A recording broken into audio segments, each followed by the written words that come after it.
Welcome back to Real Florida Magazine. Welcome back here today on the beautiful campus of Florida Panhandle Technical College. Summer is coming to an end. The days aren't getting any cooler yet, but we're waiting for that, hopefully just around the corner. School's getting ready to go back into session, and we've got another whole round of subjects that we're going to be talking about on the show. If you're a regular viewer of the show, hopefully you learn something with every episode, as do I. Right now we have Shauna Nelson and Jennifer Hall here from Northwest Florida Community Hospital. They head up the Senior Enrichment Program. First thing you're going to ask is, what is that? It's a new name, probably, for an old program. If you're getting a little bit older, like yours truly, and you're starting to feel those changes come all the more often, those aches and pains, maybe mild depression, who knows? We're going to let you answer that part of it. We're going to talk to Shauna and Jennifer about their program, which just might give you some insight into your own physical and mental health, and more importantly, give you some opportunities to talk with others about those issues. Getting old is not easy for any of us. I'm even having a hard time talking about it. When we come back, we're going to talk to Shauna and Jennifer about Senior Enrichment Program at Northwest Florida Community Hospital. We'll be right back.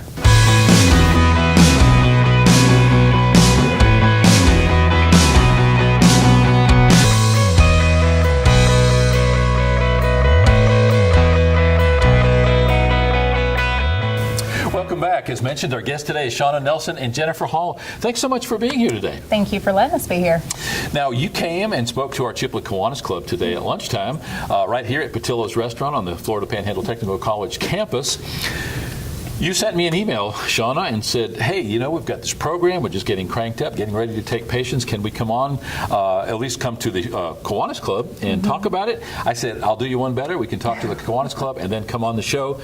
You said you were a little bit nervous. Jennifer, not so much maybe, but are you really nervous now? Yeah, I stay that way. Shouldn't, but I do, but it's okay. Sometimes keeping that little bit of nerves going, that little bit of edge, it actually makes you more productive and more expansive. That's what we're going to hope for. Okay. but again, thanks so much for taking the time. Thank you. You guys have a brand new administrator. Now, did you start at the hospital after Mr. Kozar came on? Yes, I did. Mr. Kozar, I believe, was there for about 6 months whenever I had done my initial interview. Okay. How about you, Jennifer? I started before Mr. Kozar came on board. Okay. It's interesting, and every time we talk about a different program here on the show at Northwest Florida Community Hospital, we point out the fact that there are so many people who have lived here literally their whole lives and don't know the length and breadth of programs that are offered right there in FCH. From MRIs to women's health to all the new radiologies, all of the new machinery, and it's amazing, and senior enrichment being just another of those. Shauna, you are an RN, and you're going to be actually heading up that program. Yes, Jennifer is sort of a therapist, and we're going to talk a little bit more about your respective roles. Okay. Talk a little bit about what is senior enrichment. Well, as we get older, we come across things that aren't easy to deal with. We have multiple disease processes that, it's normal. You get older, things happen. You also have loss of loved ones. You have just life issues. And as Jennifer pointed out at our meeting earlier at the luncheon, as we get older, these things seem to come in abundance. It's kind of one of those, when it rains, it pours. Sometimes when you have all of these issues happening at one time, they come with signs of depression or anxiety. Maybe you're feeling down. You don't feel like you have a purpose anymore. You don't have an appetite. You're not wanting to take your medications or take care of yourself like you should. And we want to help with that. We want to show people that there is hope and that you have a purpose, and help people live the life they deserve to live. Would it be fair to say that some of the things that we take for granted as we get older, and we have embraced those as just part of that aging process, in reality don't have to be that way, and the program that you guys have helped to address some of those things. Would that be fair to say, Jennifer? Yes, and I think, we all desire to be resilient or to bounce back easily, come back from stress, come back from loss, come back from physical ailments. But as we get older, sometimes that changes. Maybe the way we think has changed, the way we physically deal with things has changed.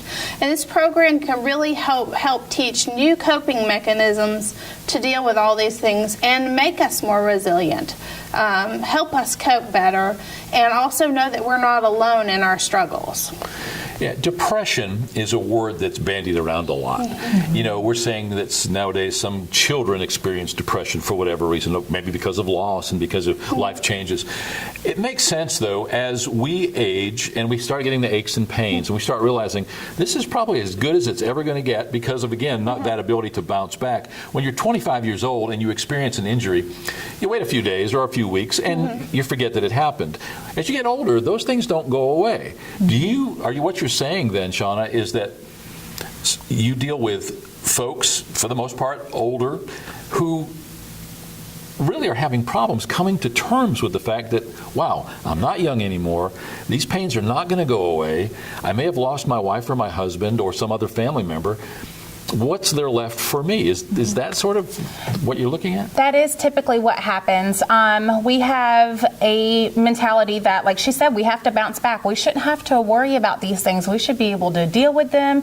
They should go away. But it's okay to know that they don't, that you can be upset. And as you get older, like I said, these things seem to happen in abundance. And it's hard for people to come to terms with the fact that things are changing for them. Jennifer, is this a new program? I know you're just kicking off this program, and you guys are now just getting out in the community talking about it to be able to generate business, for lack of a better term, for that segment. Or is this just another name for something that's always been done? Or is it maybe in response to an awareness that, you know, as folks get older and age and address all these problems, that maybe there are some things that we can do to sort of mitigate some of that pucker factor, you know, that man, this is as good as it's going to get. You know, I'm in pain, I'm miserable, I'm lonely. I don't want to admit that I'm depressed, but maybe that's what it is. Well, yes to all of those questions. First off, this program has actually been at NFCH for a long time, 10 years plus, under a different management company. And we're reopening under this new management company, looking at a bright new day for our program because we want to serve more seniors. We want to do more in the community. Two, the seniors as a rule worldwide are growing. You look at the baby boomers and you look at the amount of seniors in our population, and that is a huge area that's growing. So these things that this population has been dealing with grows too. So what we're really looking at is, with this bigger population, spending more time and more attention on addressing these issues that maybe have always been there, but there's more people experiencing them now than ever before. It makes sense. In our work with the Nursing Center here in Chipley, several years ago, they pointed out to us that, again, the baby boomers retiring, aging, some not so gracefully, some maybe with a little more grace, but they've got the wherewithal to determine that, no, I am not going into that nursing home, which was our grandmother's nursing home. Right. They are now demanding, I want to go parasailing, I want to go skiing, I want to go deep sea fishing while I'm 70, 75 years old. So I think overall, well, let me ask the question. Overall, are people older than they were back in the day? Is a 70-year-old really old now? I know that we can't go with generalities because some people are older at 35, but overall, are we healthier as we approach senior years than we were in the past, or not? I would say for some they are, for some they aren't. I think a lot of it has to do with their mentality. Some people view 45 as old, some people view 70 as old. I've had people that are 104 and still trying to drive. So I think that is different for everybody. However, I would say that a lot of the geriatric and elderly population are wanting to live a better life now than before. They're wanting to be able to still experience life in as meaningful of a way as possible. However, sometimes issues get in the way of that. Real life happens, loss happens, and their wants for a normal life are pushed to the side. And so they want to be able to live a younger life, to be able to do things that they should be able to do, but they're not. You know, it wasn't that many years ago, 50, 60, 70 years ago, the family stayed together to a greater extent. You had grandparents living with the family. Now, not so much, both because they want to be independent and because the old farm families that all grew up together, multi-generations on the same property in the same house many times, that's really no longer our lifestyle.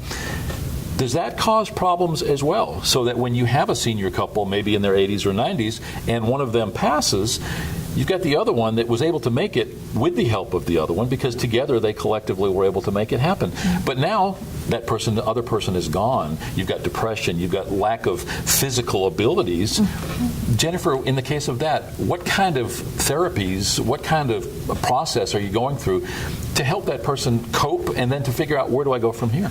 Right. Well, a lot of times when that situation has occurred, and it does pretty frequently, it's finding a support system for that person, not just participating in therapy and sessions, but also finding an ongoing support system, because maybe their children, maybe their grandchildren aren't there in the community. They may be 500 miles away, or they may not have been in touch in 20 years. Those things happen. So finding local supports and peer groups is essential. Moving forward, are we going to see more of this, Shauna, or do programs like yours help to eliminate the need for it going forward? In other words, do we need a social awareness that, hey, if your parents, if your grandparents, sometimes if your great-grandparents are getting up in these years, if they're experiencing major changes, and especially loss, do you need to spend more time with them? Do you need to embrace them as part of your family and therefore maybe eliminate that depression or potential for these services? Or is this something that we're just going to continue to need in the way of services? I would hope that it's something that we could eventually not have to need. Nobody wants to have to deal with anxiety or depression. And I believe that maybe if we can have people become more aware of these problems, that we could, for lack of a better term, nip it in the bud. But say there aren't. So you can go out and you can teach people all the time, but if they don't embrace what you're teaching them, it's not very useful. So I would say that we do. We want to bring awareness to the issues that are at hand. However, at the same time, I would not be surprised to see more of these programs or something similar pop up. Do these programs, Jennifer, already exist in cluster homes or in assisted living facilities or nursing centers, or is there typically somebody on staff that is doing this sort of, if not therapy, at least evaluation of the residents in the case of a nursing center, and watching for the signs and symptoms, and therefore being able to immediately address those instead of waiting for somebody or a family member to say, you know, Granny's just not the same. Can I bring her in and have you talk to her? Are you finding that maybe there's a on-site ability to do this? Well, there typically is somebody that is identified for that purpose. The problem that we face sometimes, though, is often that person has other purposes as well. So when you're short-staffed and a patient has a physical need that needs to be addressed, that's going to come first. And I want to kind of tag up to your question about if we're going to need this more as things progress. Yes, I believe we are, and here's why. Because families are well-meaning. We love our parents, we love our grandparents, we love our children, but they're going to receive a different type of service in this that they maybe can't get at home. You know, there are some things we can't provide at home, and there's a time when a patient might be uncomfortable speaking to a loved one where they might be comfortable coming and speaking to me. Yeah, and that makes sense. There's no such thing as a free lunch, Shauna. Everything has a price tag. Unfortunately, medical expenses are rising dramatically, just like everything else. What's the relative cost of this kind of a program? And if somebody doesn't have insurance, are there any opportunities for them to be able to enjoy this kind of a program? Or if you're out of insurance, are you just out of luck? The service can become very costly, so it is important that they do have insurance. Primarily, we are looking for patients who have Medicare as their primary insurance, hopefully with a secondary, because, as I said, the service is very costly. The secondary insurance can be anything from Medicaid to Blue Cross, anything, but you would like something to cover up that extra 20%. If they do not have Medicare as their primary, if they have another insurance or no insurance at all, we are more than happy to find them the service that they need and hopefully get them help. We feel that it's very important not to turn anyone away. You would never want to go somewhere where they said, nope, you're out of luck, there's nothing we can do for you. If we can't provide you the service, we're going to find somebody who can, hopefully. Where do we go from here, Jennifer? What, from a societal point of view, from a holistic, from the family unit on, should we be embracing our seniors more? Should we be trying to change our culture to embrace those people, to ensure that maybe there's less depression, that there's less impact when granny or grandpa or great-granddad loses his wife or experiences some kind of a physical issue? Or is that even possible? Has the pendulum swung too far? Has our family unit just broken apart too far? And so therefore they're going to have to seek third-party source. Well, I think there's always going to be a place for third party.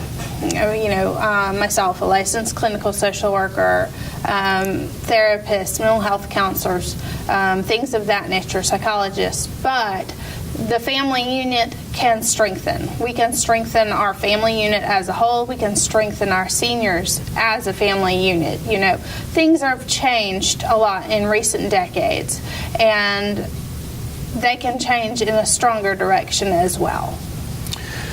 Michael Kozar came on, as you mentioned, not that long ago, new administrator for the hospital. What do you think of Michael? I have really enjoyed him so far, and he has been very supportive of this program. He's actually worked with this management company to start this same program at a different hospital when he was in Kentucky. So he's very supportive of this program being started here, and he's very excited, as are we, and we're really really happy to be there with him. He came on the show, I think the week he started, and so he was brand new to the hospital, but not to the area. He had worked in Jackson County before, certainly was aware of Signature, and maybe had even worked through Signature before at other facilities. But what impressed us is that, again, that breadth of experience, that large volume, having worked in different markets for different sorts of facilities, and I would imagine every healthcare facility is different, whether it's in the next town or across the country, but it seemed like Michael brought to the table that experience, and he was so relaxed, and he just, and he's really involved with the community, as is the hospital. You guys are sponsors at most of the major events and so forth. So we were very glad to see that we had something, not that Mr. Schlenker or any of the other, Janet Kinney for so long being a interim CEO over time, but Mr. Kozar just seems to bring that quality. Do you agree, Jennifer?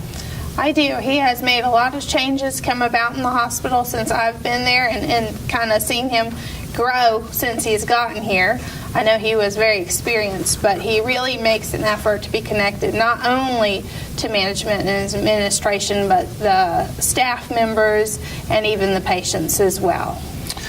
To speak about Northwest Florida Community Hospital in general, lots of new programs. Again, as we pointed out in the pre-show, there are people that have lived here most of their life and don't realize the service that you offer. They'll drive right by your hospital at Brickyard Road and Main Street and go to Dothan or Panama City or Tallahassee or wherever to another hospital, thinking they have to travel that hour plus to get those same services.